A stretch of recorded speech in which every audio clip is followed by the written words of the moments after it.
Good evening, ladies and gentlemen, and welcome to this event, which is to commemorate the victims of armed conflict.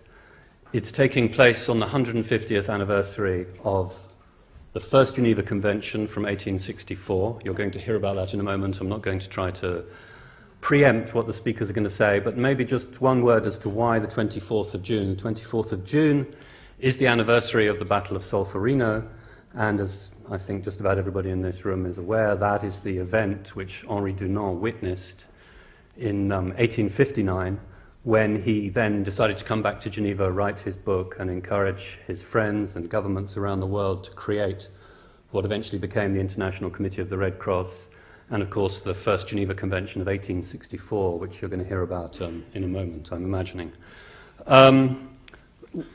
Probably Henri Dunant at the time was dealing, and his friend Gustave Monnier, when they wrote the First Geneva Convention, with the pressing issue of the day as they had seen it.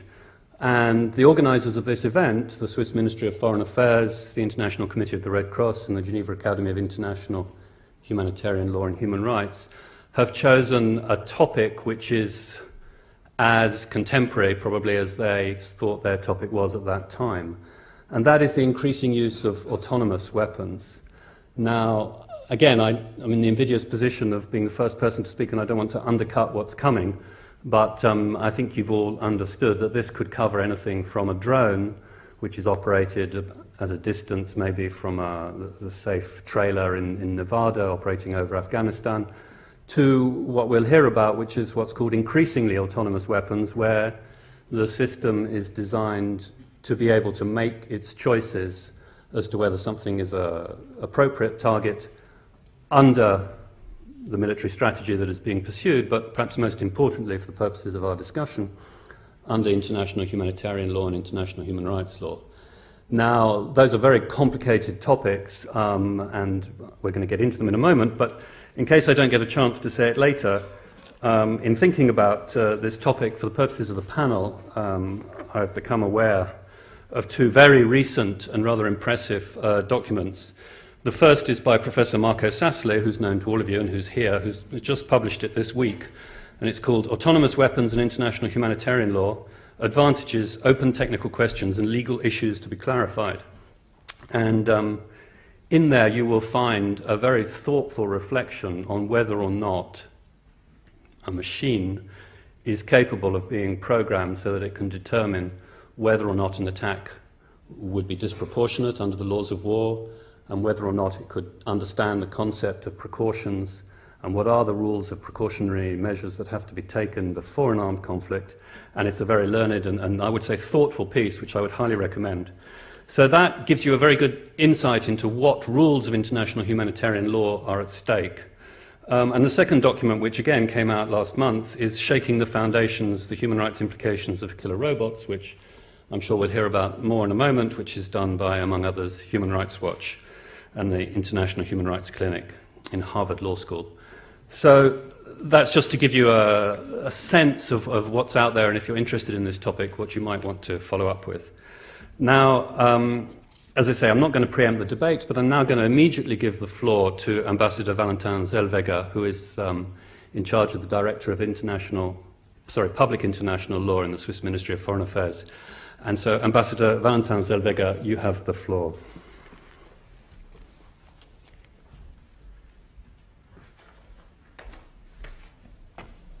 Thank you, Andrew. Ladies and gentlemen, it is my great pleasure to welcome all of you here today in the Maison de la Paix on the day dedicated to the victims of armed conflict. As Andrew has just mentioned, we are celebrating this year the 150th birthday, so to speak, anniversary of the adoption of the First Geneva Convention. The Convention was the first multilateral instrument establishing rules applicable to international armed conflict. It is considered to be the first treaty of modern international humanitarian law. The Convention protected wounded soldiers and introduced the obligation that everyone should receive medical care, regardless of which party to the conflict that person would belong to. The Convention also established the protection of the medical mission and its protective emblem, the Red Cross. For IHL, International Humanitarian Law, 1864 was the starting point of a long multilateral codification process that aimed at humanizing warfare to the extent possible. For the city of Geneva, it was the beginning of its role as a center for dialogue of IHL, a hub for humanitarian action, and later as a forum for disarmament, as well as a host for multilateral institutions like the United Nations. During the codification process at the end of the 19th century and at the beginning of the 20th century, governments and the International Committee of the Red Cross were already discussing the idea whether certain types of weapons could be used in accordance with the laws and customs of war, or whether they should be outlawed. At the time, new technologies like planes, zeppelins, and submarines caused great concern, as did the development of gas as a weapon. Discussions took place to determine whether it is possible to use these technologies while respecting the fundamental principles of IHL. Subsequently, some, but only few, weapons were prohibited preventively before having been used on the battlefield. This was the case for exploding bullets and blinding laser weapons. Over time, other weapons were banned after their horrendous consequences on civilians as well as combatants were witnessed. For example, biological and chemical weapons, expanding bullets, also known as dum-dum bullets, incendiary weapons, anti-personnel mines, and cluster munition. Today, we are confronting the same questions with regard to increasingly automated and autonomous weapon systems, but also with regard to nanotechnologies or cyber warfare. Will it be possible to use these technologies in full respect of IHL? With decreasing human control, or as they say, with less human in the loop, will new weapons have the capacity to distinguish between civilians and combatants, distinguish a fighting combatant from one who surrenders? Can they function according to the principle of proportionality? Should certain new technologies or their use be preemptively prohibited, depending on the answers to these questions? In addition, the issue of accountability has to be raised. Who will be responsible or criminally liable if these weapons lead to violations of IHL? The soldier, the commander, the technician responsible for maintenance, the company having developed the weapon system, or even the government having acquired the weapon. Each state has the responsibility to face these questions. States are the first filter for the assessment of the legality of new weapons. Article 36 of the first additional protocol to the Geneva Conventions provides specifically that states are under an obligation to undertake this assessment. It is key that Article 36 AP1 is properly implemented, particularly in the absence of explicit regulations or prohibitions of certain weapons. In general, it is probably safe to say that IHL has proven flexible enough to deal with the emergence of new weapons. But there is clearly a need to discuss these issues on an international level with a view to achieving common understandings and positions. Despite the questions and challenges that I just mentioned, we also have to consider the opportunities these technological developments may offer. They could allow the creation of weapons which are more precise and which will increasingly limit collateral damages and, more in general, effects of hostilities on the civilian population. Furthermore, an autonomous weapon system will not experience human feelings or of anger or a desire for revenge and cruelty, a frequent source of violations of IHL. New technologies can not only be used to develop new weapon systems, they can also be used for civilian purposes, including humanitarian purposes. For example, drones can obtain precise information on the situations of populations affected by armed conflict. This can be particularly helpful in cases where the direct access for humanitarian actors is difficult, if not impossible. In order to develop a balanced approach to the new technologies and to all these questions that I just mentioned, and of course there are many more than just these questions, we will have to carefully weigh the advantages and the disadvantages of these new systems. I'm pleased to welcome you tonight for a discussion of all these issues, and I think that Geneva is the ideal place to hold such an exchange of views, as many different actors and a lot of expertise are present here. I would like to thank particularly the Geneva Academy and the ICRC for organizing this event on this day dedicated to the victims of armed conflict.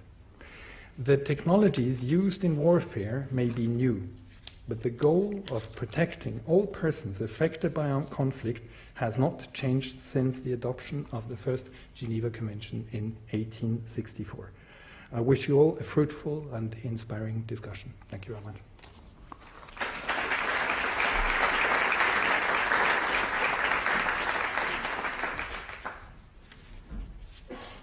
Thank you very much, Ambassador. Just maybe 3 points out of that in case, well, just by way of summary, I suppose. The first is that it may not be clear to everybody in the room, but when you were referring to the bans which have existed on laser weapons and other weapons, this is a process which takes place in the, between the member states of the Convention on Conventional Weapons, known here in Geneva as CCW. And part of the reason for holding panels like this, and there are a series going on in Geneva, is that the member states or states parties to that treaty will be holding a series of meetings later in the year to debate whether or not to ban completely autonomous weapons in some form or another as a new protocol to that treaty. So that was the first point, just for those in the audience who may not be aware of that. The second 2 points which I'd just like to pick up on, and I think it goes to the heart of the debate. The first is, and it's a sort of a technical question at one level, is it possible to program a robot so that they can tell the difference between somebody who is looking frightened and about to surrender and somebody who is looking aggressive and about to kill you? And I imagine that Human Rights Watch is going to tell us in a moment that those are things which only a human being, through a sort of lifetime's experience, can tell instinctively whether somebody is frightened or aggressive, because the facial expressions could be fairly similar, but there are going to be multiple things that lead you to that conclusion, and we'll, I'm sure, get into that in a moment. And the second point is a point which comes up both under the laws of war and under human rights law. Who will be responsible when a war crime is committed? How far back down the chain can you go, from the operator to the programmer to the company that bought it to the company that deployed it and so on? So that was really just by way of summary, and also to give everybody something to think about as we head into the debate and the questions. Now I'd like to turn to the Vice President of the International Committee of the Red Cross, Christine Burley, to give her address. Please, Madame.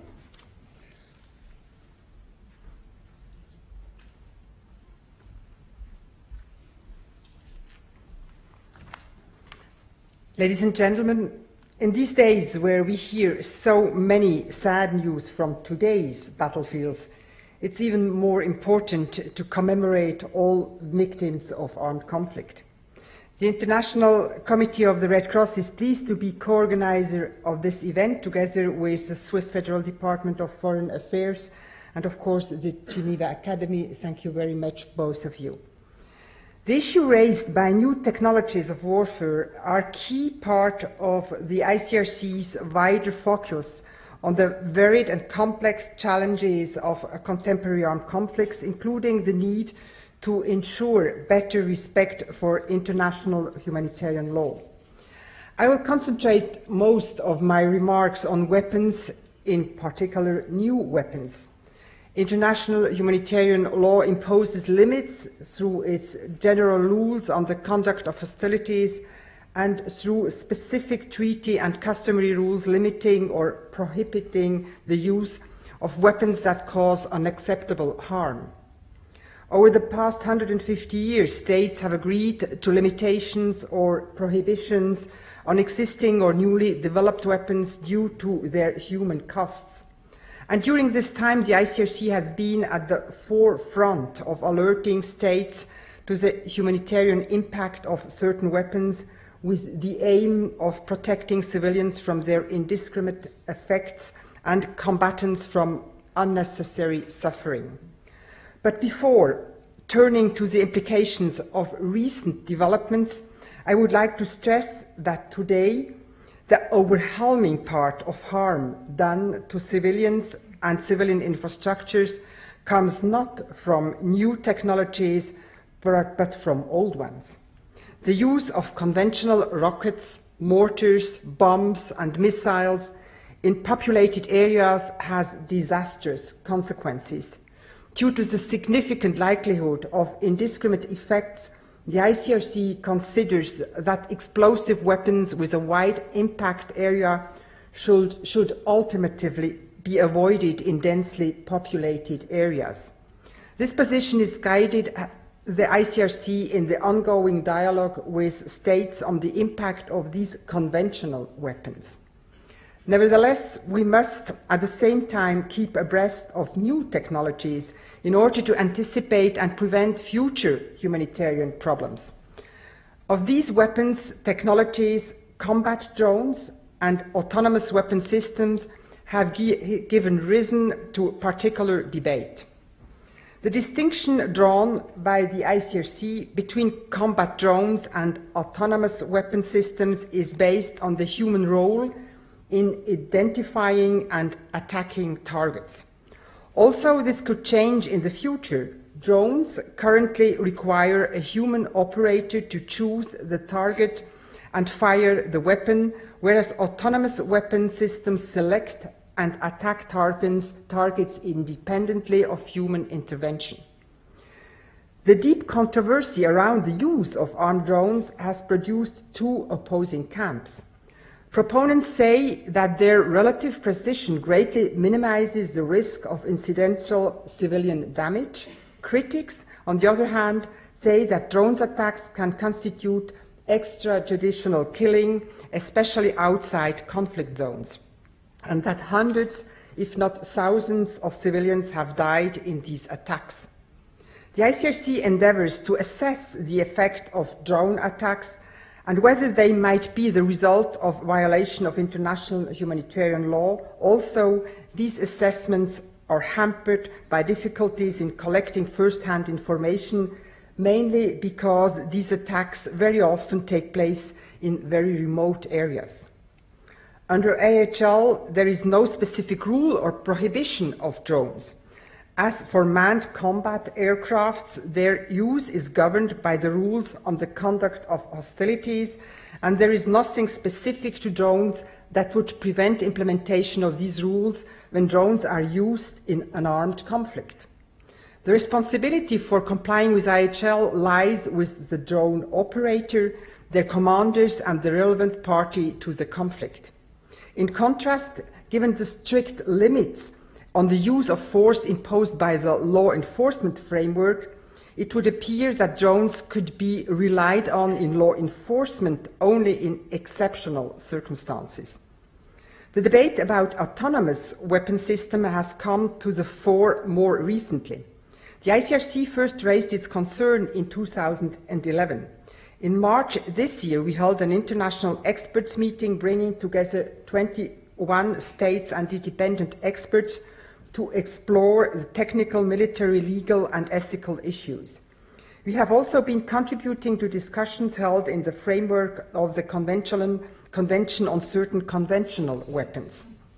From our point of view, the fundamental issue is human control over the use of weapons and consequently over the use of force. Today, we are witnessing the development of weapons with increasing autonomy in the critical functions of identifying and attacking targets. The prospect of allowing machines to make life and death decisions on the battlefield with little or no human involvement raises legal and ethical concerns. From a legal perspective, it is crucial to ensure that any such weapons are not employed if respect for international law cannot be guaranteed.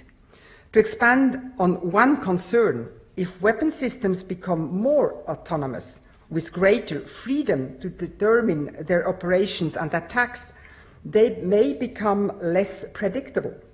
This unpredictability raises important questions. For example, what assurance is there that the weapon system will always operate within the law? How can the weapon system be adequately tested and verified and its lawfulness assessed? On this topic, we must also look beyond international law and beyond the technology itself to confront a more fundamental question of humanity. And here, the Martens Clause provides a bridge with international law.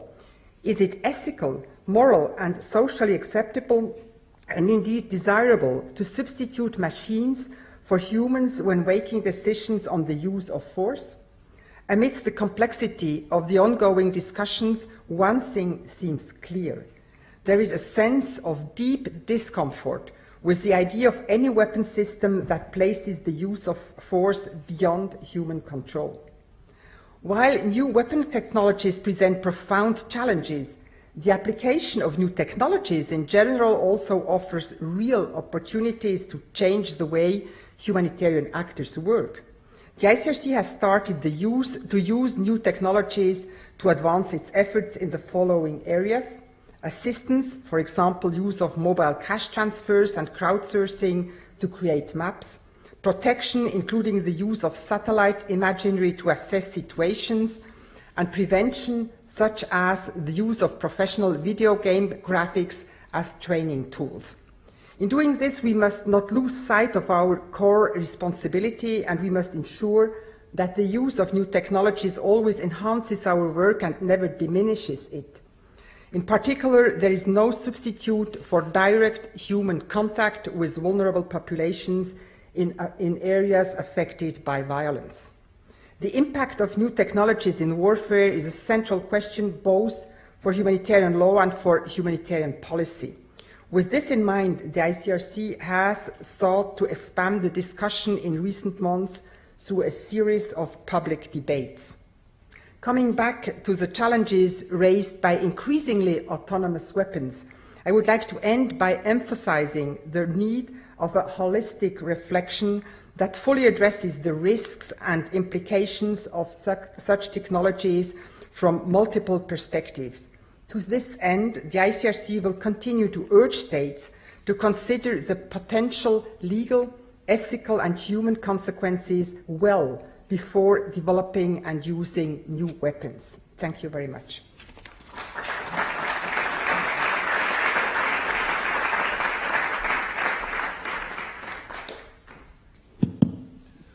Thank you very much indeed. Again, maybe I'll just pick up 3 points from what you were saying, and you've introduced 3 new elements.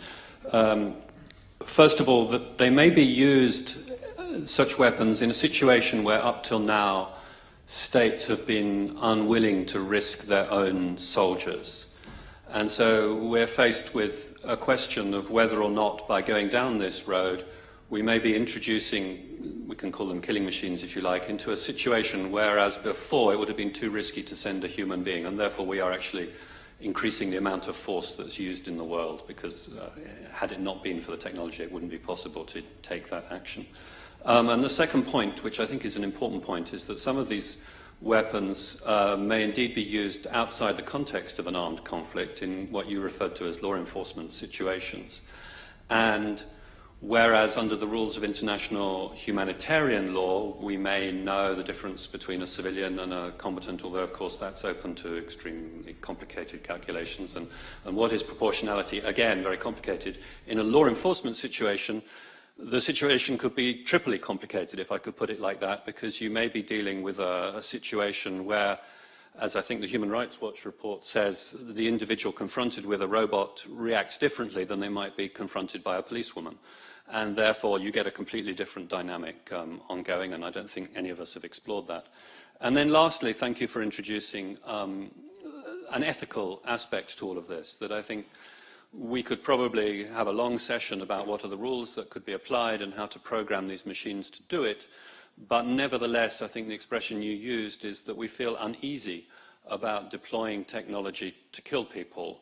Even if they might kill less people than human beings, or they might kill them in a more legal way, there's still something that maybe we can't quite articulate as to why we feel uncomfortable about that. And I'm hoping the audience will, as we go through the debate, maybe help to unpick that. Why do we feel uncomfortable about allowing that sort of technology to do that sort of thing? I'm now going to turn to the panelists in turn. Maybe you can come here. I feel human rights is a bit out on a wing there. We need to bring you in. But I'm going to start first with Dario Floriano from the Polytechnic in Lausanne, who's an expert on some of the technology.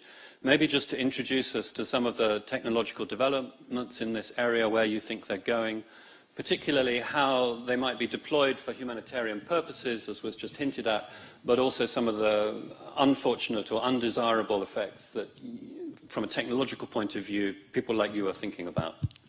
Over to you. Okay, thank you. So I should first say that I'm developing very small drones. So these are drones that typically are less than a kilogram. And so it's a very different story than the big drones that carry weapons in the sky. And the main difference from an engineering or scientific point of view is that the big drones fly very far from obstacles. And so they follow predefined trajectories, and then they hit the target, or they take the measurements, and then they come back and they land on very well-defined land strips. Instead, the engineering and scientific challenge is to develop drones which can fly among buildings or in buildings, just like insects and birds do. And of course, this type of machines can be used for both good and bad reasons. And scientists and engineers are always finding they're always developing things that are challenging and interesting. And so this is a very challenging thing. It is challenging because making something fly, fighting against gravity, is difficult. It's because sensing, perceiving the environment under very different conditions of luminosity and interacting with humans when you are very unstable in movement is very challenging. And it is also very challenging because of energy requirements.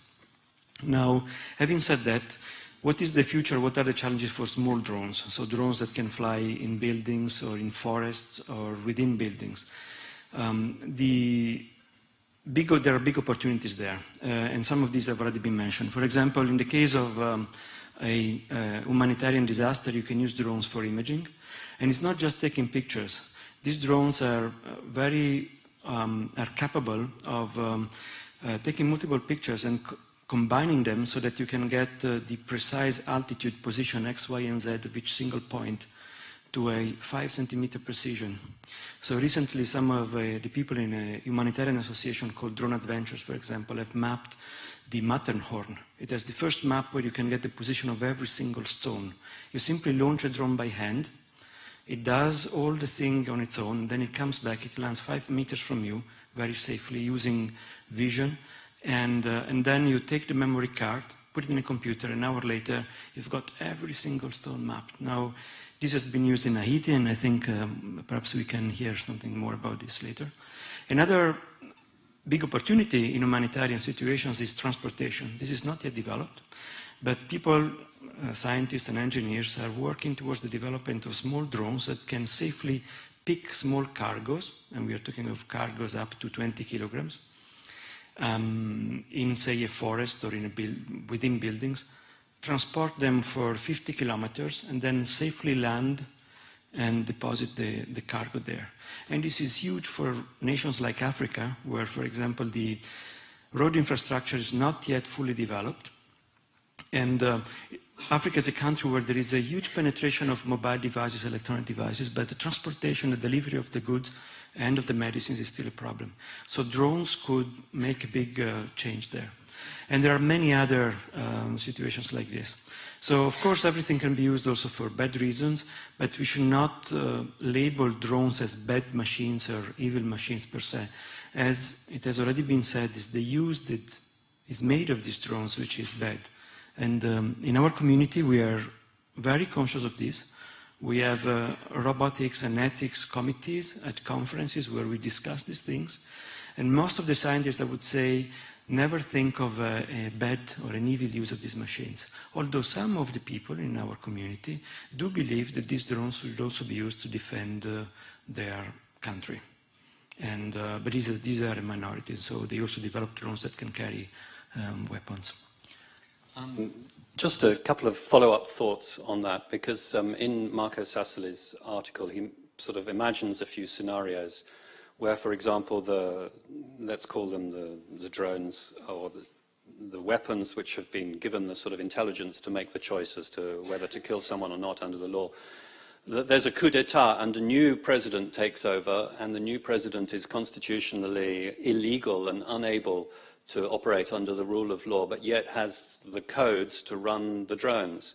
Is it conceivable that one can build into the drones that they would know how to disobey orders in the same way that soldiers would realize when the wrong people have taken over that they were no longer accountable to the new head of state because the new head of state had taken power in an illegal coup, and therefore they should not carry out their orders and they should stick with the original constitutional order? Is it conceivable, and are people thinking about this, that one has to give these machines perhaps the possibility to refuse to obey an illegal order or to refuse to follow an unconstitutional leader? Technically, yes, it is possible. Now, of course, as soon as you put in place this type of rules or checking systems, there will always be somebody else who tries to hack them. And one of the things we discussed in the community today is how people could hack drones. It's very easy to fake a GPS signal, for example. GPS signals are very weak, and all the machines, including the big airplanes, they take the strongest signals and they take that for true. So if you send another signal pointing exactly at that machine using the GPS, which is stronger than the signal from the satellite, the machine would believe that it is the true signal. And people have hacked GPS-driven rockets, for example. And so now, again, the engineers are developing GPS receivers which do not obey to these fake signals. So it's always a predator and prey game. But technically, it is possible to put the rules of ethics, so to speak, until they get hacked from somebody else. Thank you. Thank you very much indeed. I'm now going to turn to General Foster from the United Nations Department of Peacekeeping Operations to maybe give us how it looks from your point of view and your experience. Do you have a microphone there? I do. Yes, I do. Thanks. Good evening, everyone. I suppose I should start by saying what UNDPKO is doing and isn't doing. Well, first let's start by saying what it isn't doing. And it isn't deploying armed autonomous drones. What it is doing is it has deployed unarmed, unmanned aerial vehicles to the DRC. What it's also doing is embracing technology. Now, Andrew said at the beginning, deploying technology to kill people. Well, I would put it, we are deploying technology to save people. Now, let me just talk about some of the technologies that I'm referring to that are out there at the moment. Sensor technology, embracing that, and I was a deputy force commander in the mission in the Congo for 4 years, up until about 8 months ago. And we deployed ground-based radars. We now have got various sensors there. There's also, of course, thermal imaging, satellite imagery. All of these technologies can be used. Other technologies that can be used, things like better communication networks, the ability to, using satellite communications and area networks, reaching communities that we've never been able to reach in the past. I'll explain the application of that in a moment.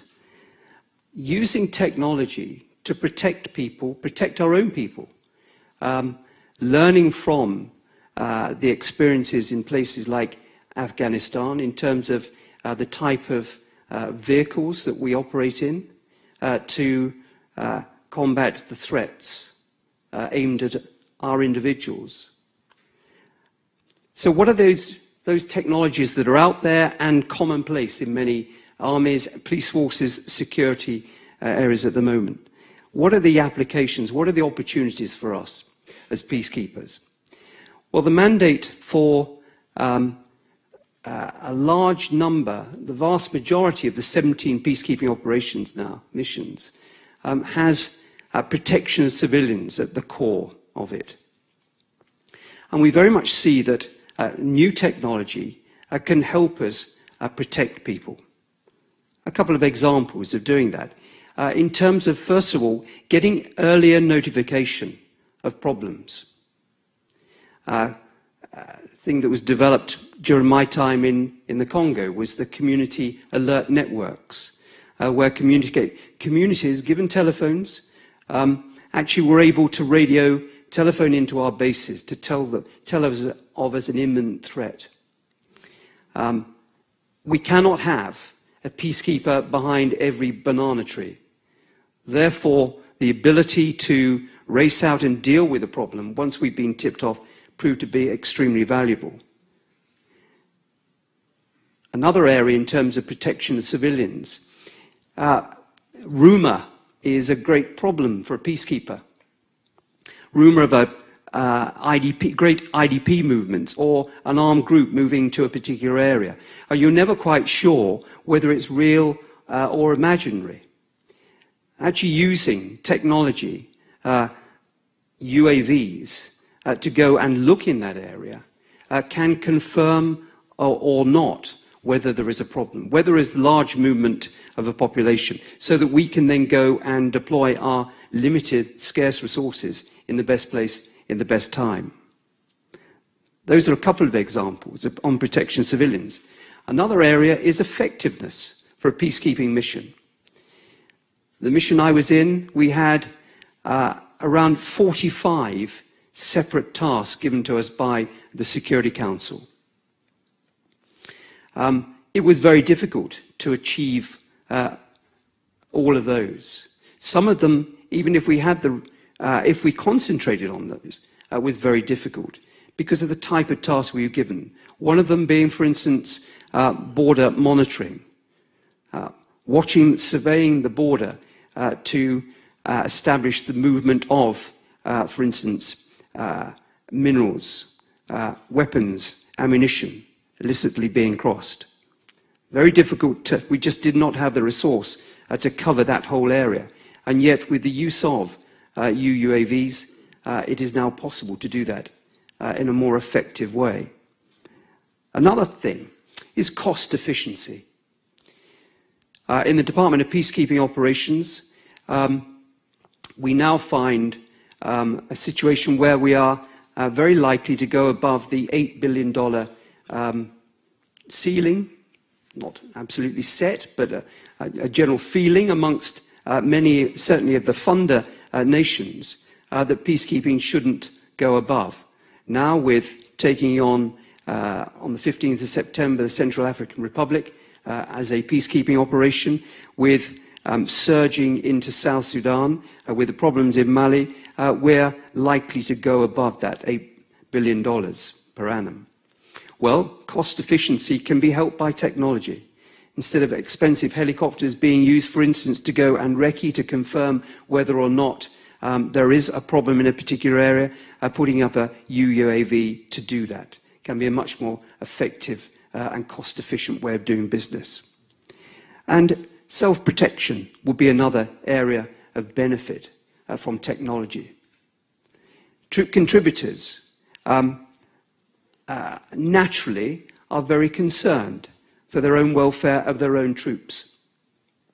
We are finding that the situations in many of our peacekeeping missions are becoming increasingly dangerous. Dangerous to populations, but dangerous to peacekeepers as well. Sadly, we have lost a number of peacekeepers in the last 4 weeks to, for instance, improvised explosive devices. Now, in order to reassure our TCCs, but also just look after our own peacekeepers, using some of this technology, better vehicles, hardened vehicles to operate in, detection, electronic detection equipment to inform where there is an IED, where there isn't, and equipment to actually neutralize, destroy those kind of devices, becoming increasingly important as more and more the belligerents, the negative forces seem to think that a UN peacekeeper is a legitimate target. I would say that just in terms of the issues, yes, there is this issue about association with drones. What are we doing about that? Well, first of all, we're certainly not referring to, we do not use the term drones. We talk about UUAVs or UUASs, systems, as opposed to drones, making the point that they're not armed and they are very much there in a surveillance monitoring role. Also, the Security Council has taken a great interest and managed the introduction of the UUAVs into the DRC. We've had to brief them at least 2 occasions, and they require more updates, even showing them video as to what is being picked up by these assets to be convinced that we are heading down the right path. And very clear instructions to the force commander on the ground as to the management and command and control of these assets. I just finally, because it's all associated with technology, just touch on at this stage and pick up more in questions if you wish, a couple of other issues. One is just the one we have to face with bringing more technology into peacekeeping is managing expectations. Avoiding people assuming we've got the technology, therefore we can do everything. We find with our UUAVs that are operating now in the DRC, there are still issues to overcome in terms of climate, weather, looking through dense canopy. They're all challenges to us. So people, we have to make people realize, even with greater technology, it's still a difficult job we have. And the final one is just on operational security, handling this information this technology provides for us. Member states, host nations are sensitive to some of the information that we're holding. So reassuring them as to where that information is going, on what occasions, is a challenge for us, and is one that we are actively trying to reassure them on. Thank you. Thank you very much. The way in which you've made a dichotomy between unarmed, unmanned aerial vehicles and, let's call them drones, on the other side is very interesting, and the need to disassociate the humanitarian use of the technology from the other use of the technology. I suppose the question that occurred to me when you were speaking is how easy is it if one of these unarmed, unmanned aerial vehicles were to be downed in, say, the theatre of conflict in the DRC, how easy would it be for the group that got hold of that to arm that technology and create their own app for flying it? Now, I appreciate that you can't put, you know, a Hellfire or a Stinger missile on one of Dario's little mini drones, but the sorts of drones that DPKO is using in the field, maybe you could explain to us, you know, how likely is it, or is it possible, is it impossible that that could be weaponized? Thank you. Yeah. Well, Dario will maybe more technical than me, but he might be able to help out on this. But I would say, first of all, that we have certainly a degree of confidence in operating these things so far as to their reliability. So in terms of going down in the wrong place just because they have a malfunction, we are reasonably assured that's going to be a very unlikely event. In terms of if it's downed, as to use your words, then presumably that means it will have been downed because there's some damage to it. Now, certainly the areas that we are operating in, we do not believe, certainly in the immediate aftermath, that those could be turned against us in terms of the armed groups that we're facing, that they could patch it together and indeed sling some sort of weapon system on, if that is even doable. But of course, then there's not only the fact of trying to put a UUAV back together and weaponizing it, but then you've got to have the command and control systems to fly it, which is an equally challenging task in itself.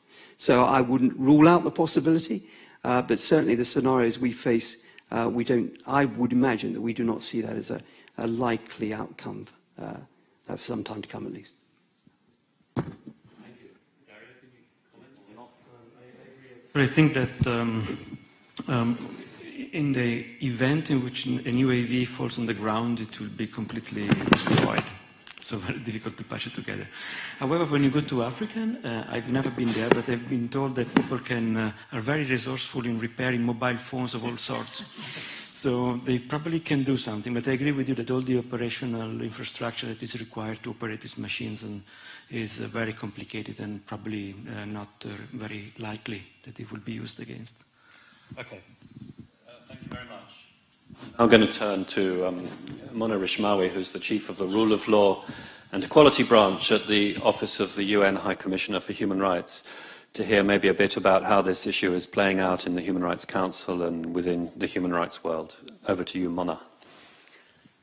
Well, thank you very much, and thank you really everybody for coming here for this interesting discussion.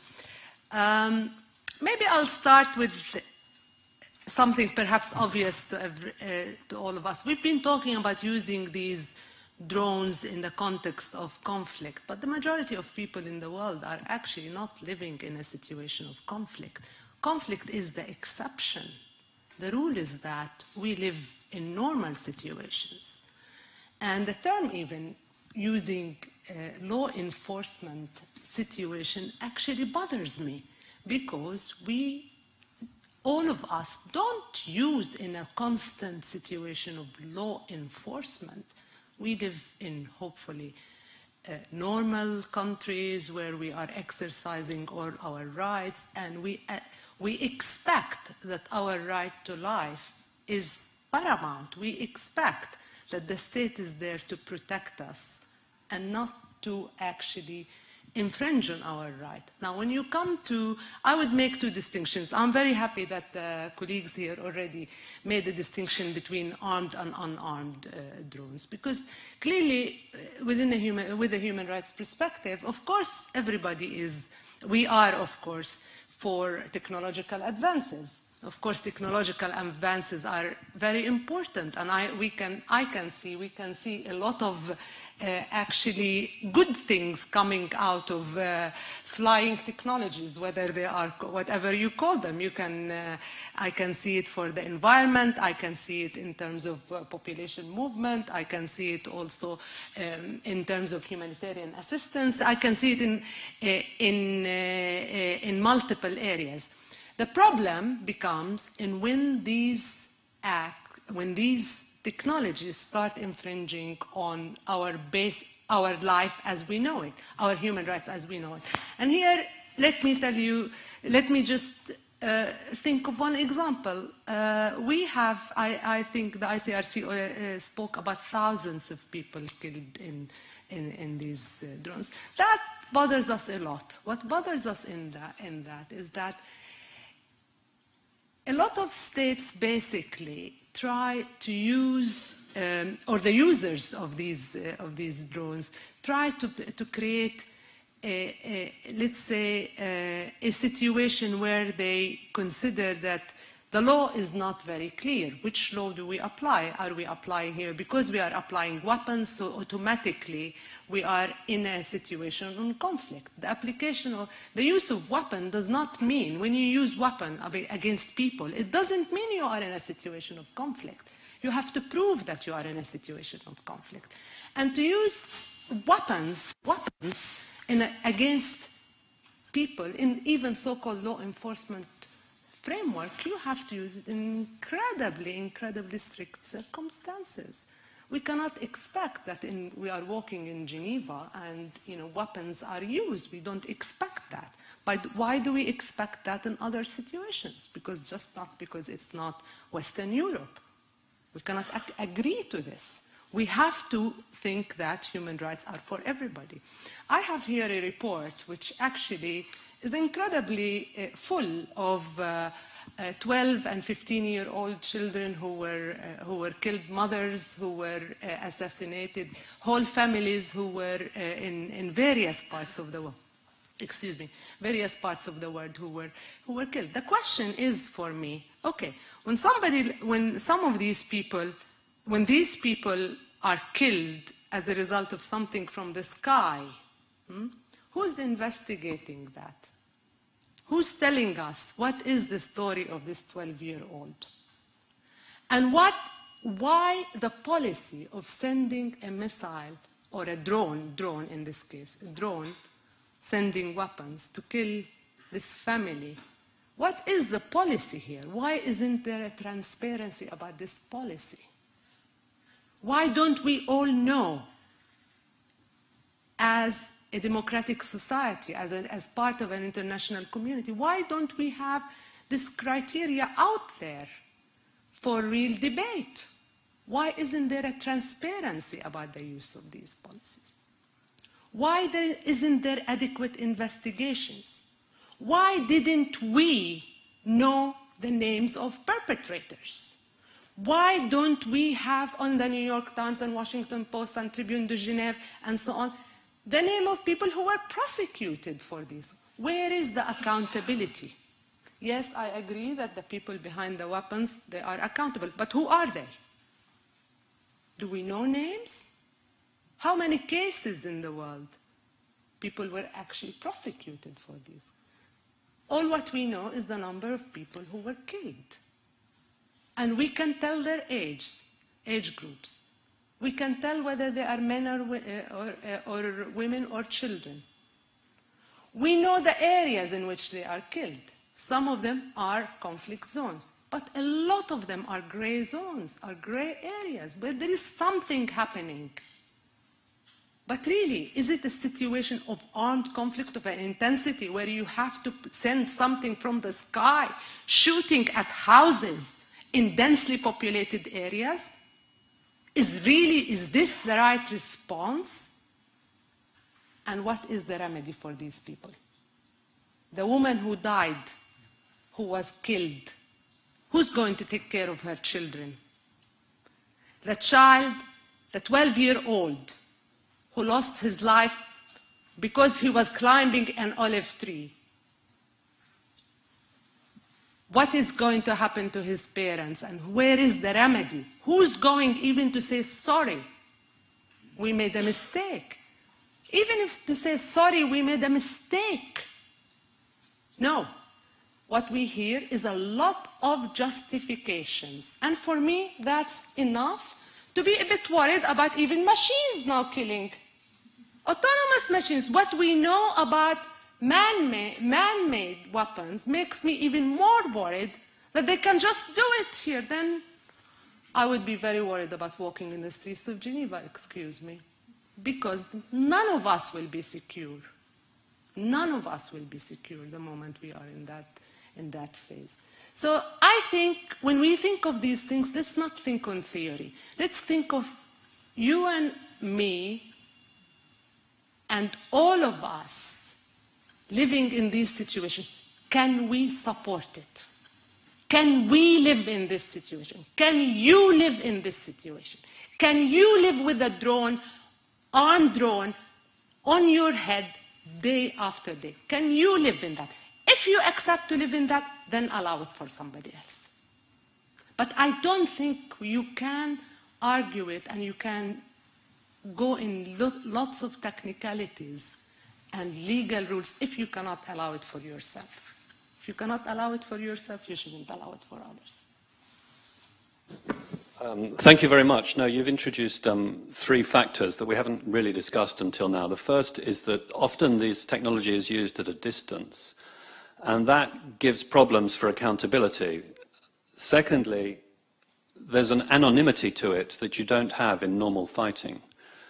In normal fighting, we often know who are the operators. Of course, you can have cruise missiles launched from a big distance, but the sorts of attacks that you're talking about are the sorts of attacks that might have been done by a group of special forces or soldiers that were involved face to face. And somehow now we've introduced anonymity. Now some people in the debate have said, well, if the machine is controlled electronically, there will be an electronic trail, and you'll be able to find the emails and the code which was set up to design the machine and eventually order it to kill the person involved. But of course, as you've quite rightly pointed out, we don't actually have access to that, even if there were to be a court case, in the same way that I think, arguably, you might have had access in the past to human witnesses who might be prepared to turn evidence, because the electronic information, Snowden notwithstanding, is usually going to be sort of closely guarded, whereas often it might be easier, I would think, to get hold of individuals who might be prepared to tell the story. And lastly, this point, which I think maybe we're going to hear about a bit more now from Human Rights Watch, is the psychological effect. We could probably argue all week as to whether or not a particular attack was in violation of human rights law or international humanitarian law or some other rule of international law.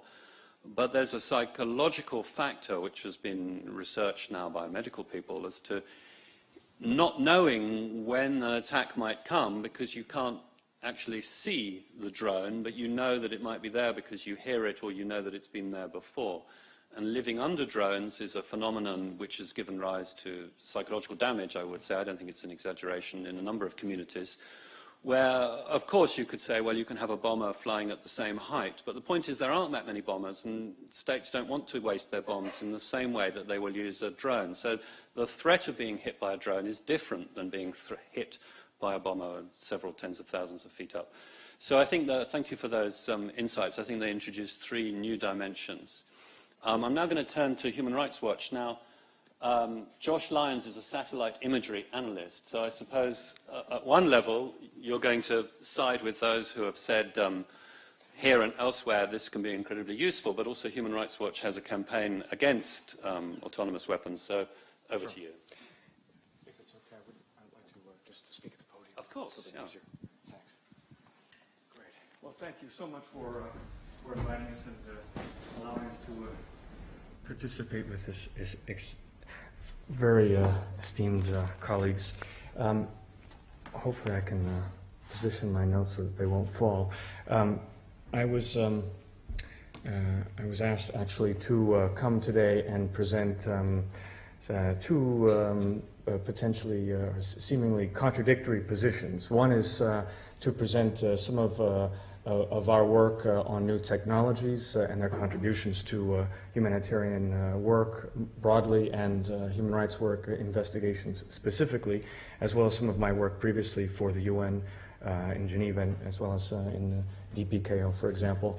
And then simultaneously follow that up with an overview of the core arguments and reasoning behind Human Rights Watch's coordination within the campaign to stop killer robots and our call for an international ban on the development, production, and operational deployment of fully autonomous weapon systems.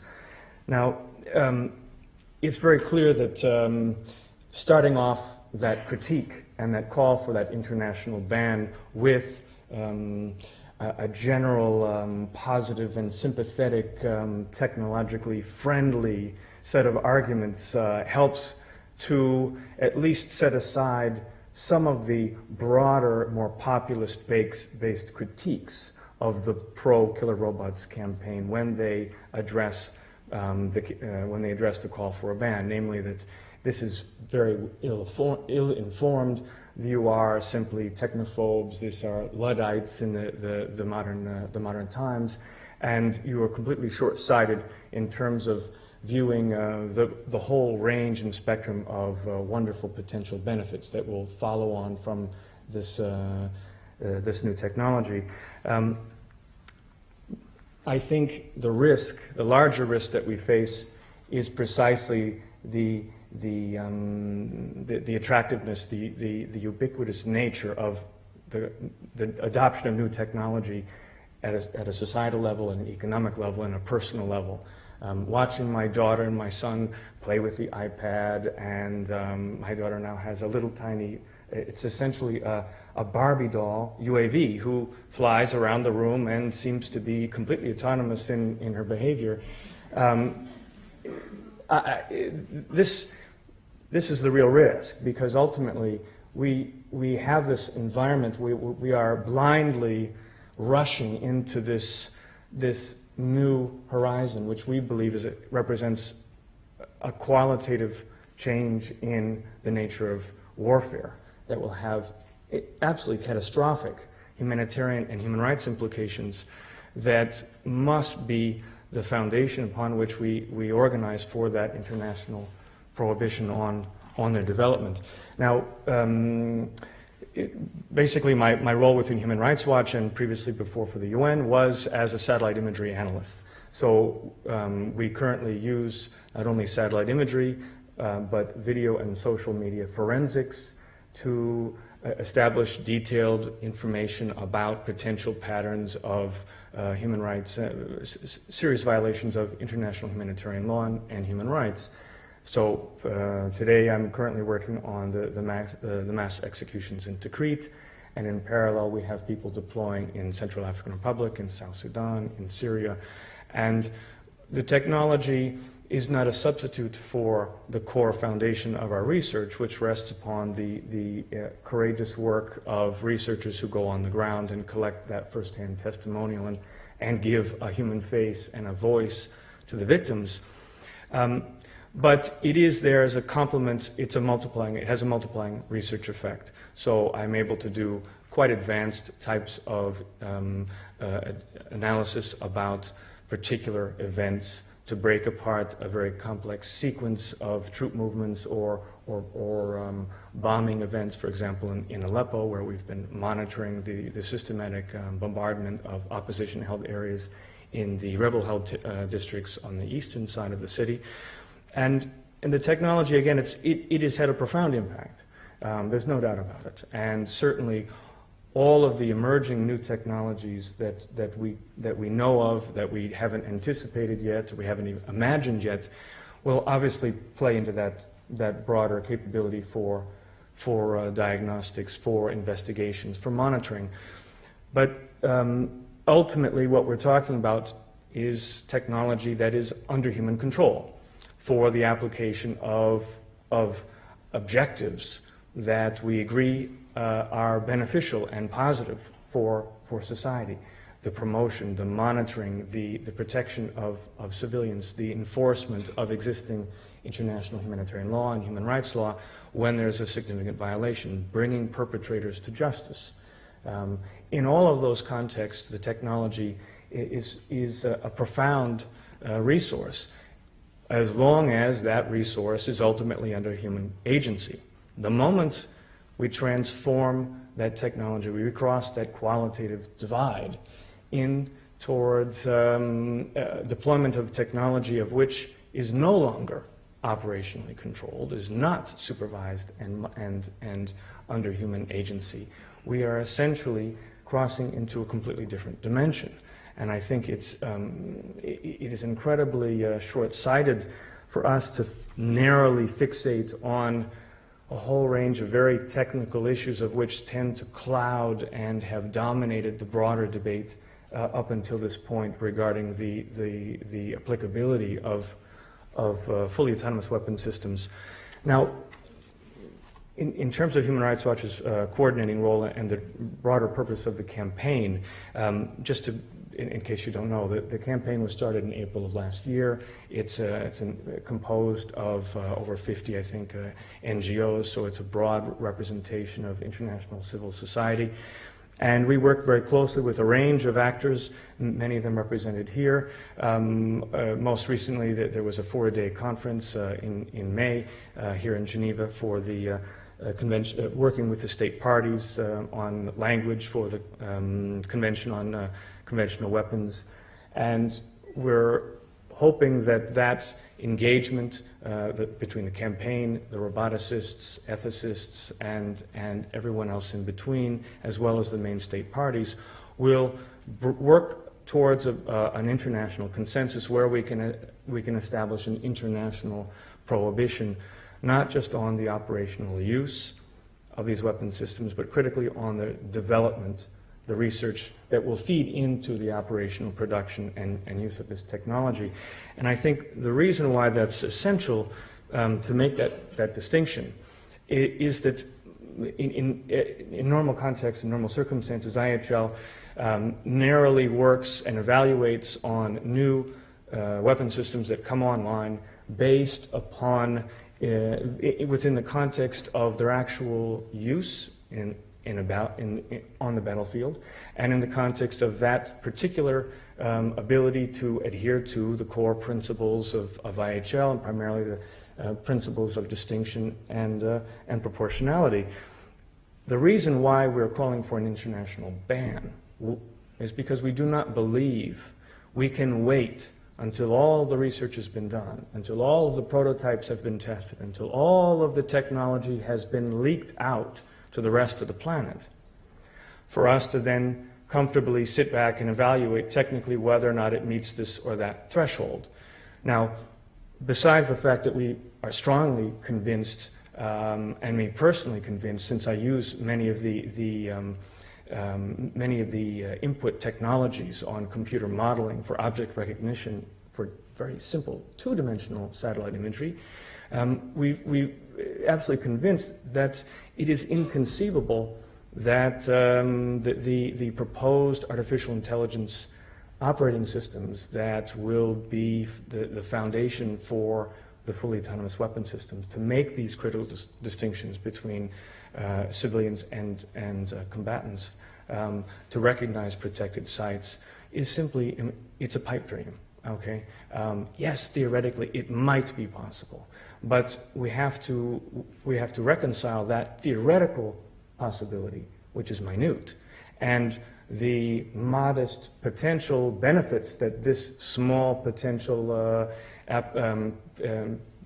capability might offer us, with the clear and obvious and compelling set of fundamental risks that will come and affect all of our lives once the technology is deployed to the whole range of state actors and non-state actors who are not terribly interested in complying with international humanitarian law and human rights law.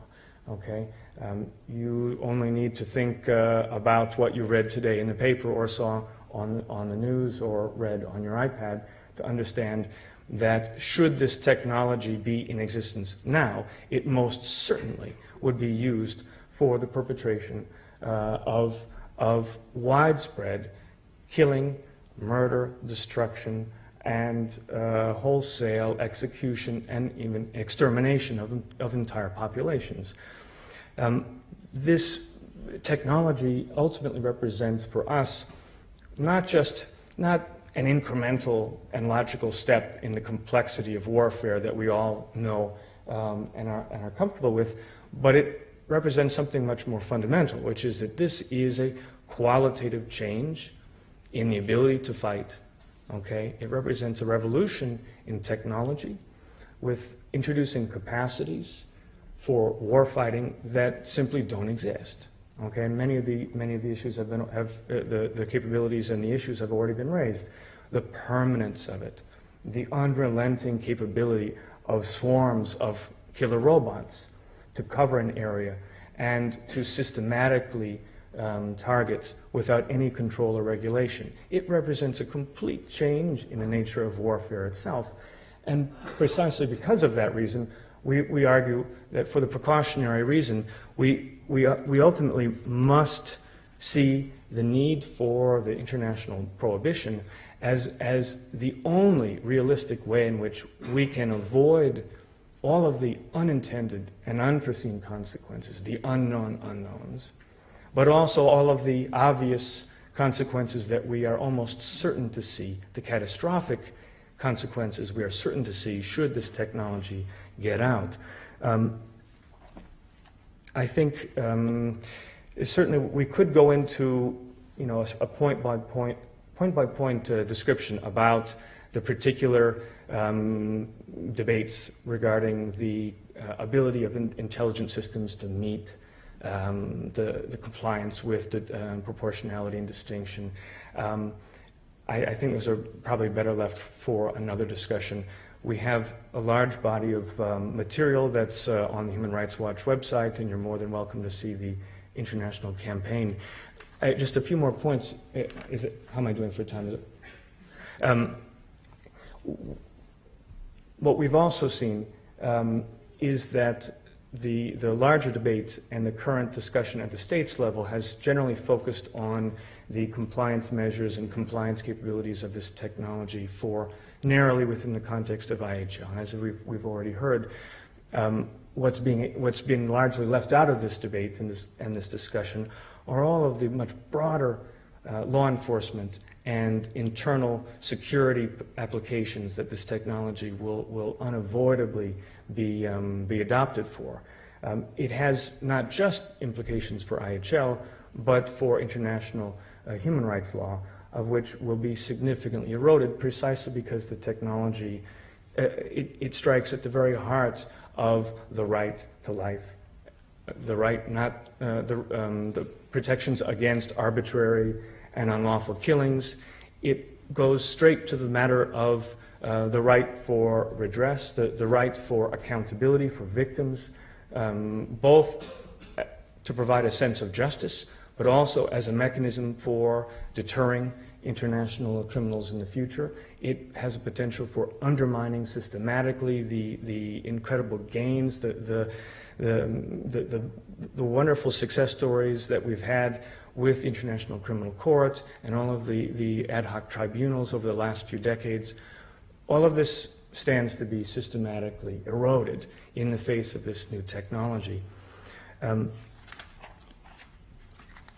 Let me just, I had so many notes and I know we're running out of time, but you know, I do want to say that if you look at Syria, okay, which I do every day, unfortunately, there's no question that the prime burning issue about IHL is not whether or not we can minimize or eliminate violations committed at the individual or platoon level, where essentially a teenage boy is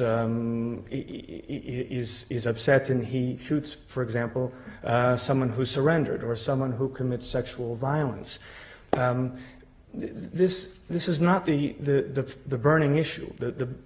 The overarching problem for Syria is that the human rights violations and the violations of international humanitarian law are perpetrated at a systemic level. They are deliberate, they are state-sponsored, and they are coordinated.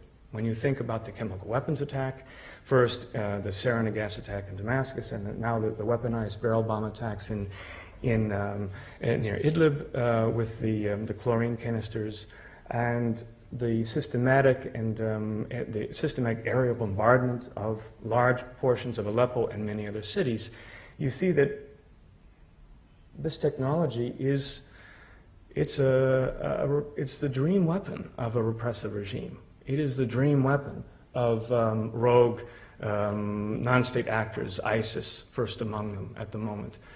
The technology will enable them to perpetrate crimes in ways that we really can't even envision or imagine today.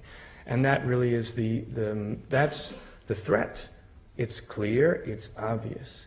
And the only way we can address that is to call for this international ban on the development.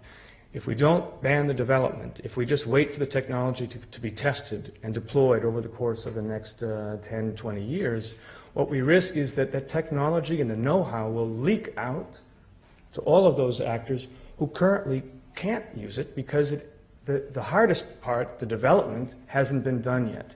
They can buy it once the research has been done. They can deploy it once the research has been done. They can't if the research hasn't been done, and that's the challenge. Thank you very much. Again, I'll just pick up maybe 3 points from what you have just presented. I mean, first of all, the call by Human Rights Watch is not for a ban on the weapons, but a ban on the development of the weapons. So if you like, it's a sort of preemptive strike before things are developed, precisely for the reasons that you just finished with, that you think that in the end, these weapons, while arguably they might be used responsibly by some state armies, the real drama will come when they get used by a regime or by an armed non-state actor bent on destruction. And so I think you called that unknown unknowns, that we don't quite know where they're going to end up, but we also don't quite know how they're going to be developed. And then lastly, the point which I picked up is that the fact of the weapons and the type of technology used will increase the capacity for fighting and killing, if I can put it like that, over and above what we have now. And so if we're interested in a more peaceful world, we ought to be thinking in an opposite direction rather than developing weapons which will only increase our capacity to do this.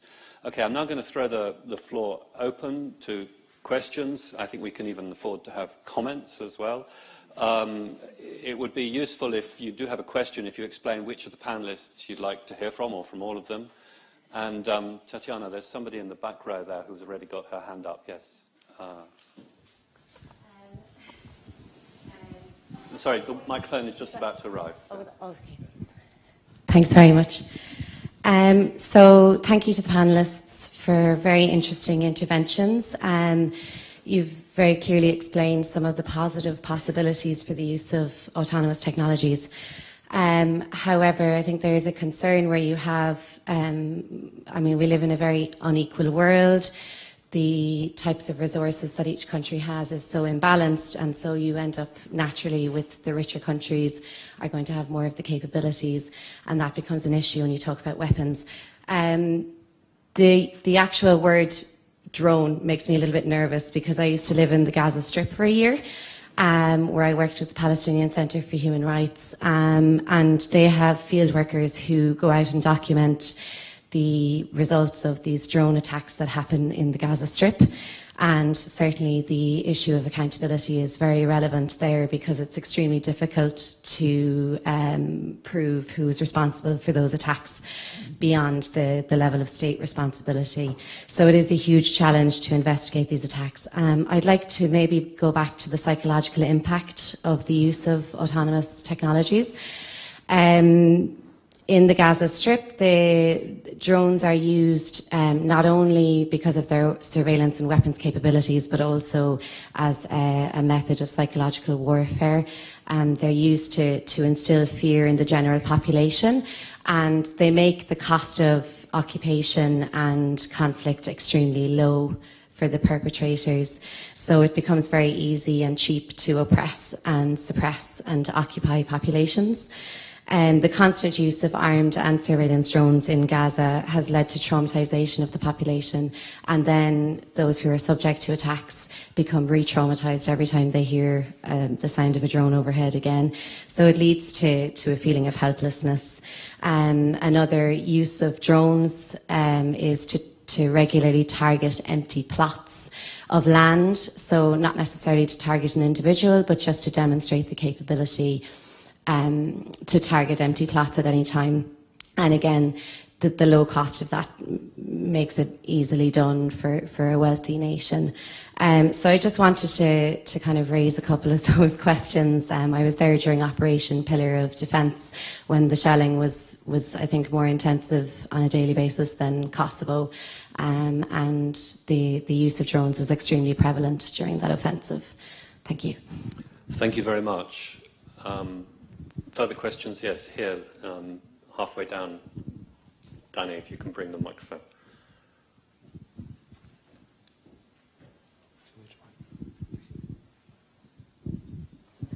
Hello.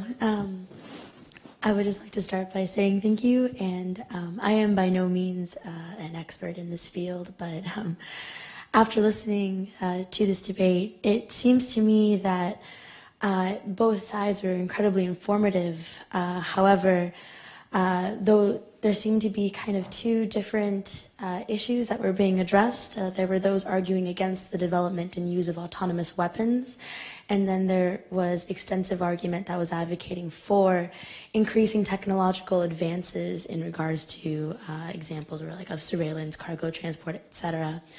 But there weren't exactly any arguments promoting the advancement of the weapons themselves so much as the technologies and the increasing advancements in that regard. And so I'm just wondering, is it just implied that the advancement towards any sort of autonomous technology would thereby go towards increasing the technology for autonomous weapons? Or is it more just, I don't know, I guess that was where I got lost, was most of the arguments that are advocating the autonomous technology was not for the weapons themselves.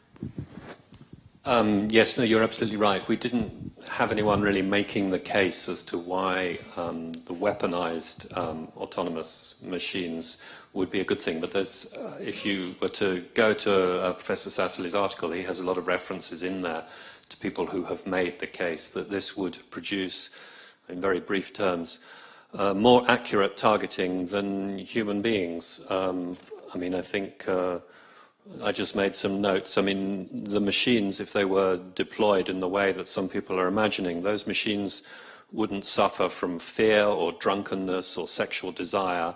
So you would arguably have less violence, which is in violation of the laws of war, if they're properly programmed. But that point can be put with all the caveats that, of course, you have to build into the machine the programming that Dario was talking about, that they know what the laws of war are, that they're somehow capable of distinguishing a combatant from a civilian and so on. So, but there are people making that argument. It's not just a fear of technology and we don't want the technology to develop, but on the other hand, there are these good things that the technology could do, which is looking for civilians and looking for people who are lost. So there is definitely a movement out there, and maybe some people would care to intervene to explain why weaponized technology such as this could be a good thing. I don't know if you wanted to add something on that. Yeah, no, it's an excellent question, and it's one of the central points of debate regarding the question of the actual ban, precisely because many people have questioned whether or not such a preemptive ban on the development of the technologies that would lead to fully autonomous weapon systems would unavoidably have a negative impact on parallel technologies that appear to be essentially in the same vein, namely the development of autonomous driving, fully autonomous driving vehicles and all of the whole other spectrum of robots. I think the key fact here is that they appear to be essentially the same, because I think once you actually start to engage with the whole range of cutting-edge roboticists who are members of the campaign to stop killer robots, obviously they're not interested in making themselves redundant. They have critical and innovative research that they think is qualitatively distinct from the types of research that appear similar, but would be very that are essentially distinct for the release of the operating systems that would need to be used for the autonomous weapon systems. A Google car just needs to know that there's an object in the middle of the road to apply the brakes. It doesn't need to think now, does the thing in the object in the car, is that a civilian or is it a combatant, and why are they there, and what's around me? There are qualitative distinctions and differences in the complexity and the type of work that would need to be done for the autonomous weapon system that would never be relevant for all of the normal civilian applications I think people envision for other autonomous devices. Thank you. Mona? Maybe not on autonomous weapons, because I think, although, I mean, what we heard is that this is something that is coming soon, I think it's still futuristic. Let's talk about what we actually know now. The problem is that let me start it differently. In human rights law, human rights law does not prohibit, let's say, that a person, the use of force. Doesn't prohibit the use of force, but it calls for graduated response, that you need to graduate your response. And it says that you can actually use lethal force if you think, either in self-defense or if you think that something very violent, like a threat to life, in particular your life or the life of others, is going to take place. Now, if we take any of these methods that we've been talking about, whether it is basically drones from up there or an automated weapon, are we talking about the ability to really assess each single individual and take this graduated response into account? So, for example, if there is a threat, somebody is posing a threat, the first duty is to arrest, not to kill under human rights law. The first duty of a law enforcement official is actually to arrest the person, to detain the person, to bring them to justice. Now, if you are talking about using this kind of situations in a context that I really, as I said, I feel very uncomfortable about, law enforcement context, which is basically the context we all live in, then you are reducing the ability of this graduated response. You are saying, okay, you have two options, life or death. That's not an option. You have to have ability to basically assess the situation, take the least lethal first, and then go further and further if the risk really continues. But the situation we are in right now, and this discussion, takes this discretion, this ability to really use step-by-step approach until you, at the last resort, which is what the law says, the last resort, you can use the lethal weapon. It takes that possibility away from you. And that's why I think a lot of people, particularly in the human rights community, become very uneasy about it. Take that accompanied with lack of accountability and less transparency about the use, and then you get this whole host of issues that makes people a bit uncomfortable. Thank you. No, I think that's very useful in the sense that, as I've tried to mention before, there are sort of two ways into this debate. There's the law of war, law of armed conflict discussion, where arguably some of the literature would suggest, the distinction between a combatant and a civilian is a sort of a black or white on-off decision that you could program a machine to make. Whereas, as Mona has highlighted, and I think it's a very good point, that in a policing situation where somebody is going to be arrested, I mean, we watch it every day on the television where, the baddie pulls a gun and the policeman also has a gun, and the policeman has to basically gauge by looking into the eyes of the person whether or not they really are going to shoot them, and that the policeman has to shoot first, or whether the policeman can afford to try and arrest and talk that person down.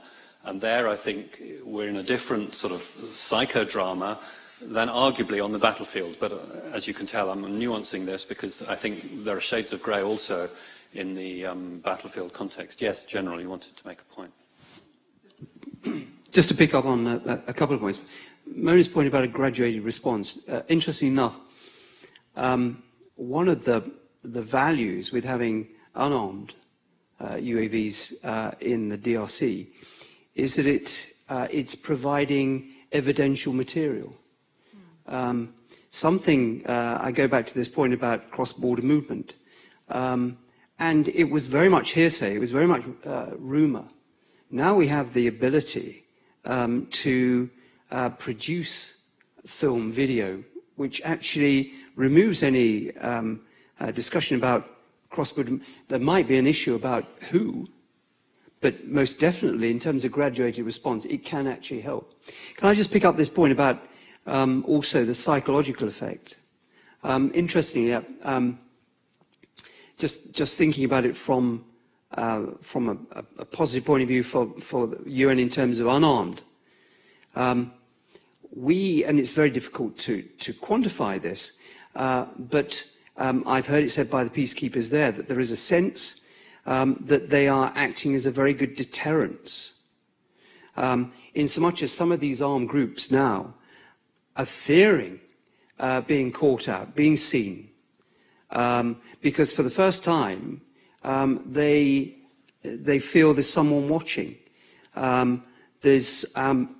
And there's a sort of impunity, but the fact that just that it's in their mind now, and actually our capabilities might be a lot less than what they think, but it's rather useful to play on that in terms of dampening down their behaviour. So it's different to the point you were making, but nevertheless it's a psychological aspect. Yes, Tatiana, there's a gentleman there in a blue shirt, and then. Thank you, Professor Chris Jenks. I teach international humanitarian law in the U.S.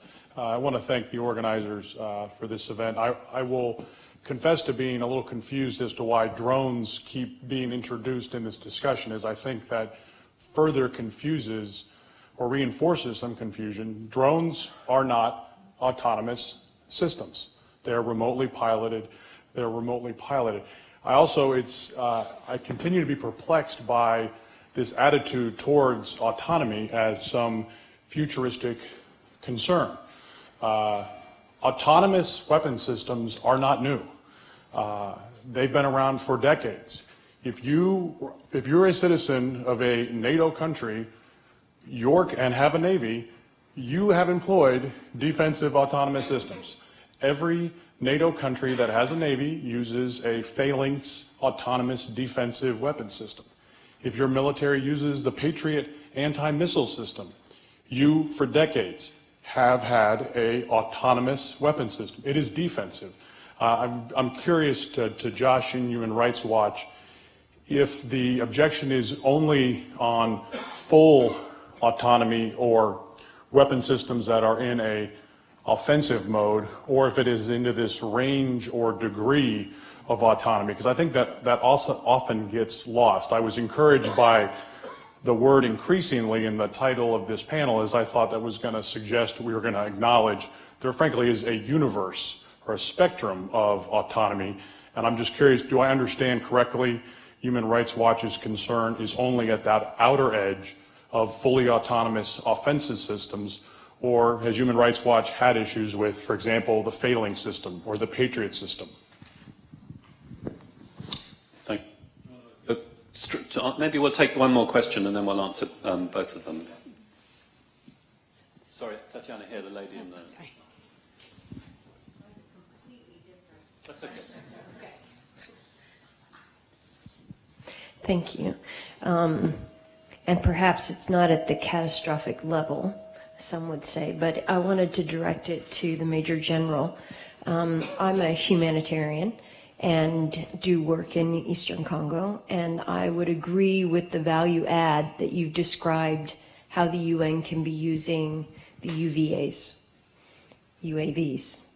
And, but there's a current debate happening about how the UN DPKO uses that, and then how UN humanitarian agencies can use that, and the responsibility around information.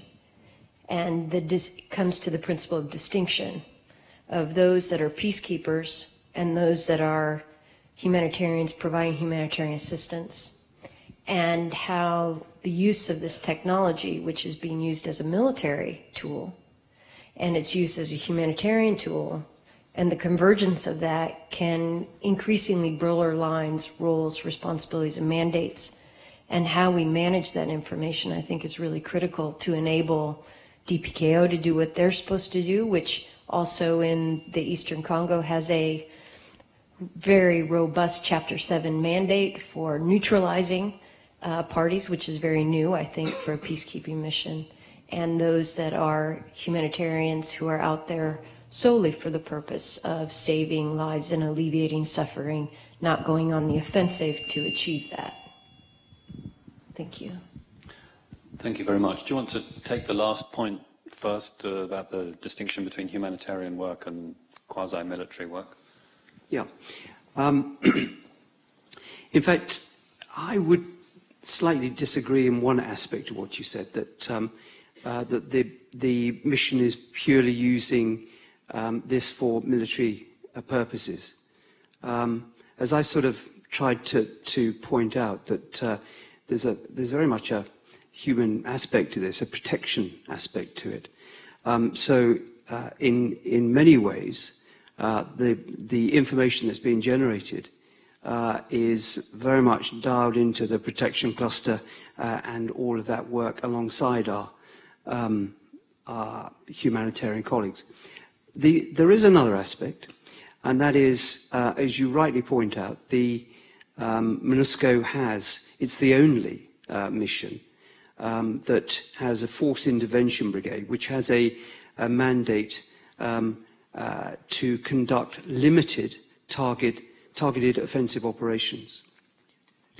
And that is absolutely right. And when I was there was sometimes this, and it was nothing to do with UAVs at the time, it was before that, but there was still this concern about the various parts of the UN family and different approaches, sometimes people would say the objectives are the same, but nevertheless the way to get there was different.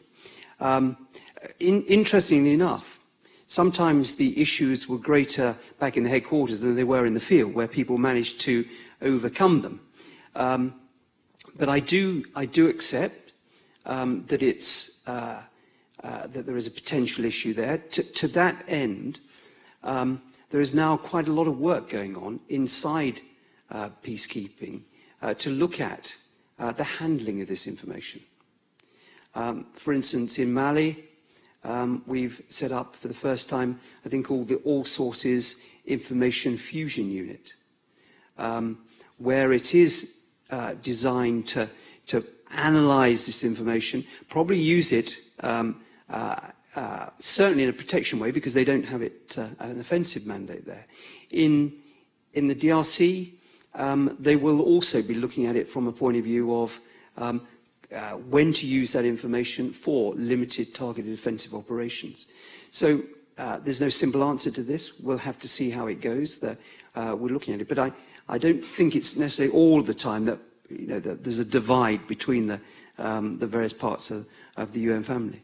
Mona mentioned about due diligence policy.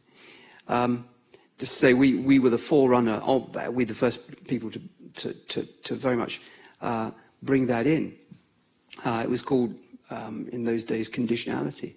And very much working with others in support of, for instance, the Congolese, if we're going to use that information to support them, their army, then we have to be very satisfied in terms of conditions, in terms of the planning of this operation, that it's going to be used in a proper way, that due account has been taken of protection in those operations as well. So we can factor those sort of things in as well. But I don't run away from the fact that there are some issues that we still need to attend to. Thank you very much. We're going to have a couple more questions. I've noticed Jelena Pejic from the ICRC, but we need to answer your question. Thank you for reminding us that there are indeed some autonomous complete systems out there. If you're asking why we keep gravitating to drones, I suppose my best answer is, I think it's a known, to sort of paraphrase you. I think it's something that we all understand because of the news and the reports. And of course, they're not autonomous in the sense that there is an operator who's looking at a screen and who ultimately, in a chain of command, takes the decision to press the button that eventually kills someone. And I suppose what people are imagining is that it's a small step from where we are now to building into the drone's electronics system so that the drone can recognize the difference between a man holding an RPG and some people going off to work with some sticks over their shoulder, and that the drone will take the decision, and arguably it'll be a better decision or not, depending on your point of view. And I think that's because that puts it in such sharp relief. I think that's why many of us keep gravitating back to drones. But you're absolutely right, that they still have a person in the loop. But maybe we need to now know what Human Rights Watch's position is on this spectrum point. So, very briefly, it's obviously a big question, but we've got plenty of other people, and I don't want to take up too much time. Yes, most certainly, we're both thoroughly aware, and the campaign and all of the involved scientists, the roboticists, and the weapons experts who are involved in leading the campaign are fully aware of the reality that, yes, there are this existing class of long-standing, primarily, surface-to-air defense systems that have very, very complex and automated capabilities to respond in a very short time frame to a very, very narrow set of criteria, given a particular, expected incoming weapon or munition or plane. We don't ignore or are ignorant of those, most certainly. But I think we are essentially talking about something that is, in many respects, completely different, both from our vantage point and from the vantage point of the scientists and the research institutes and the agencies that are funding millions and billions of dollars in the development of fully autonomous weapon systems. They don't see these as part of that spectrum insofar as they see a huge gap in research and development that needs to be done before they can operationalize a new class of weapon systems to do war fighting in a battle space that is intrinsically broader and more and completely comprehensive, far beyond that very, very narrow and restricted point. I do want to say I completely understand the broader concern about the blurring of lines between police enforcement, humanitarians, and military forces. I think it's an excellent point.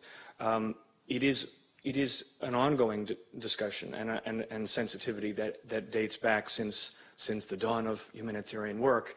And clearly, I think, in general terms, thinking back now to when I worked, for example, in Afghanistan or Kosovo, there the sensitivity was, should humanitarians and NGOs be deployed with GPS, for example, or even digital cameras, or satellite image maps, because of the fear that, in some contexts, legitimate, that your staff would be stopped at a checkpoint and people would see this seemingly essentially declassified military technology in the laps of these independent aid workers, and that would put them at serious risk. There's no doubt that is a legitimate concern, but clearly we've seen that there's been an evolution in what is perceived to be a sensitive technology for humanitarian use. Now, everyone expects to see a GPS, and everyone expects to see a satellite phone. So I suspect that will happen also with most of the small UAV technology, precisely because of its potential advantages for everyone in very narrow circumstances. So. Thank you. Now I've got a bit of a blind spot over here because the way the lights are angled. I can see now there's one person here. Anybody else? And at the back, and then we'll finish with Jelena and you, sir, and that will be the last 4 questions, and then I'll give the panelists a chance. And thank you, panelists, for your wonderful contributions. I have one comment and a question, and the comment is, what does autonomous technologies do to absolutely lack of ingenuity towards commitment of war in the international community in general? Like, there were questions raised about, like, well, even if we're not talking about in the cases of regimes or armed band using robots, like the reasons I think like we have problem with like roving armed bands of men is because they take what they do more seriously than we, which is a problem. And the second, which is a question I have, is we talk a lot about like challenges raised by the autonomous technologies, but we haven't talked about what it does to the meaning of sacrifice. Because, well, like in the 1990s, we were talking about post-heroic warfare. It's like you can fight a war, but there's no war heroes. But essentially, with autonomous technology, you can fight a war with like potentially no casualties. And if we move on from post-heroic warfare to post-sacrificial warfare, essentially is what Clausewitz said, war by algebra, we have completely removed the human elements. And if that is the case, it wouldn't be more helpful to broaden the context of the discussion into the metaphysics of humanitarianism, rather than to confine it into like essentially, like not really relevant to the bigger picture. Thank you. No, it's an extremely important point. There's a gentleman in the very last row.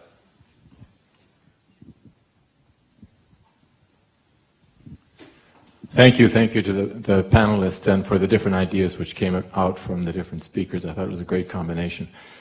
I guess the question I'd like to ask is, aren't we fortunate that we've seen now two rather concentrated examples of drone use? And I say drone as a connection because what's happened in the tribal areas in Pakistan, what's happened in Gaza, where I have some personal experience as well.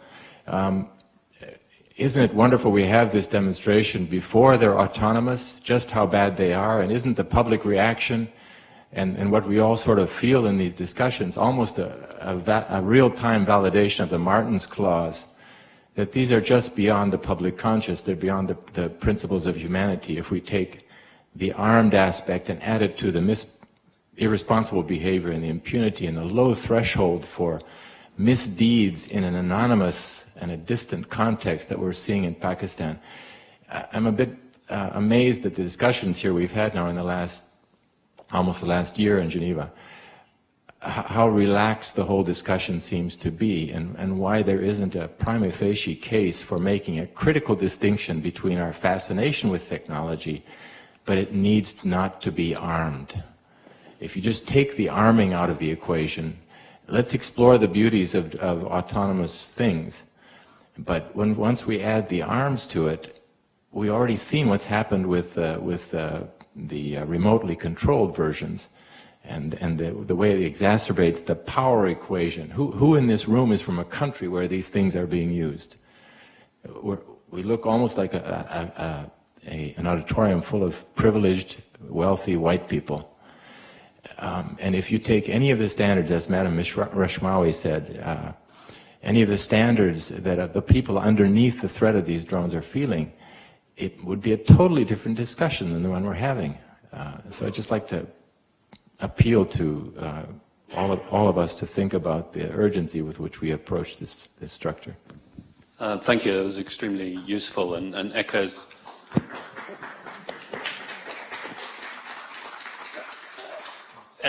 a bit the appeal at the beginning from the ICRC that a lot of this is based on what the public consciousness will bear, and as you pointed out, that is written into the DNA of international humanitarian law in the Martin's Clause. Jelena Pej, and then a man just in front of her. Thank you very much. I'm here in my personal capacity, evidently. I, too, would like to nevertheless also say that I think more in a professional sort of discussion, more clarity between drones and autonomous weapons would be useful. So I guess I agree with Chris Jenks on this score, because I'm not sure that lots of people at this point understand the difference. But what I'd really like to talk about a little bit more is the human rights aspect of drones, because of course Mona is absolutely right. Big fixed-wing aircraft cannot apply the graded response in a law enforcement situation. That's very clear. What I'm worried about, just as a person living in this day and age, is the use of the very small drones that the professor said he was developing, which could fly 50 kilometers, as you've mentioned, and could carry one bullet. They could carry a poison dart. They could carry any number of potentially lethal, lethal tools, for lack of a better word at this point.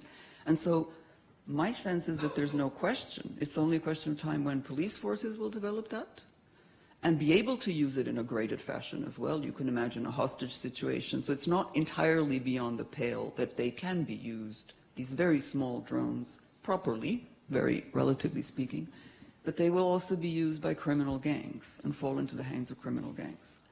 So what I, in my darkest scenarios, see is this actually use of very small drones for very, targeted purposes, to lethal effect, obviously. And I've always been surprised, again, personally, that not more discussion is being had about banning the proliferation of armed drones that will be developed in the future.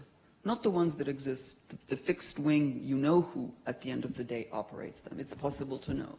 There will be huge issues of attributability. What is going to happen to the entire human, concept of due diligence of governments for violence, etc., when you have absolutely no idea if it's come from 50 kilometers away and you have no trace of the vehicle, of the tool, etc., etc. So I'd just like to add that into the mix and to say there isn't, here and there you read articles about, yes, the problem of potential proliferation of armed drones outside of armed conflict, but there's not a huge amount of upset about that either, and I've personally always found that strange. Because I think in armed conflict, the rules at the end of the day are much clearer, and our issue really is, are we in an armed conflict or are we not?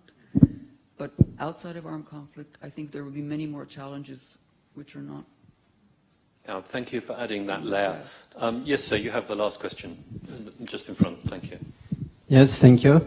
I like to speak about the character of being autonomous, weapons autonomous, and soldiers are also autonomous, because and when you hear that in Vietnam, for example, soldiers have killed villages and children, and they are autonomous, and they have not been filed for that and condemned, So what is really the difference between a weapon autonomous and a soldier? He's also autonomous. Is he accountable? I think, of course, a weapon autonomous is not accountable, but the soldier himself is not accountable. So what happens in Syria now, Syrian soldiers, they just kill civilians. Are they accountable, They are quite autonomous, and no one in Syria will condemn them for that, So what is really the difference between an autonomous weapon and a soldier? What is the difference between accountability of an autonomous weapon and accountability of a soldier? I think that I don't see much difference, and what the solution for me is no weapons altogether.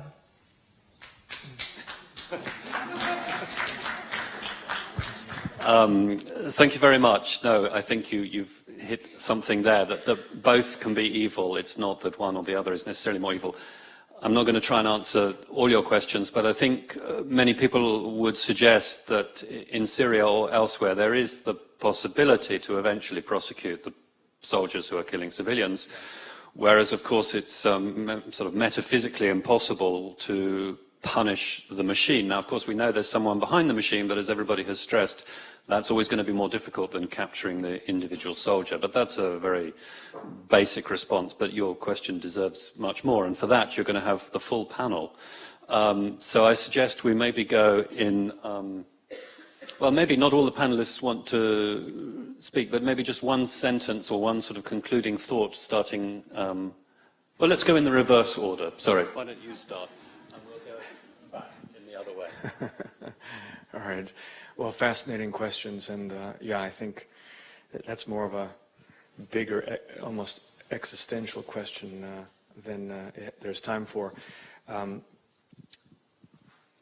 The common thread that keeps coming up in a particular discussion and concern related to both the use of armed drones as they're currently deployed and as we've been documenting, and fully autonomous weapons in the future is that they ultimately raise a core challenge to the ability for international attribution and justice for serious violations of international humanitarian law and violations of human rights.